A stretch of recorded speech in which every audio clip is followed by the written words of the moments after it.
മഹാദേവി ക്ഷേത്രത്തിലെ പ്രതിഷ്ഠാദിന ആറാട്ട് മഹോത്സവത്തിന് കൊടിയേറി. ക്ഷേത്രം തന്ത്രി ബ്രഹ്മശ്രീ കെ അനിരുദ്ധൻ തന്ത്രികളാണ് കൊടിയേറ്റിയത്. കുറ്റിപ്പുഴ ശ്രീ കോവാട്ട് മഹാദേവി ക്ഷേത്രത്തിലെ പ്രതിഷ്ഠാദിന ആറാട്ട് മഹോത്സവത്തിന് കൊടിയേറി. ഭക്തിനിർഭരമായ അന്തരീക്ഷത്തിൽ ക്ഷേത്രതന്ത്രി ബ്രഹ്മശ്രീ മുത്തകുന്നം കെ അനിരുദ്ധൻ തന്ത്രികളാണ് കൊടികയറ്റിയത്.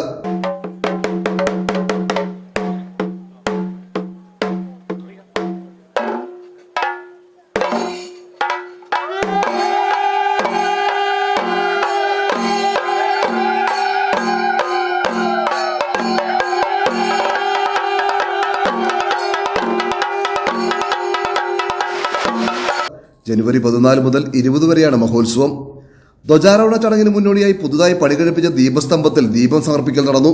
ജനുവരി 20 മകരച്ചോടനുബന്ധിച്ച് രാവിലെ 10 കലംപൂജയും ഉച്ചയ്ക്ക് അന്നദാനവും നടക്കും.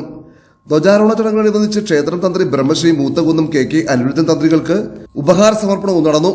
ചെയർമാൻ TP രാധാകൃഷ്ണനും സെക്രട്ടറി TA ലൈജുവുമാണ് ക്ഷേത്രത്തിന്റെ ഉപഹാരം തന്ത്രിക്ക് സമർപ്പിച്ചത്.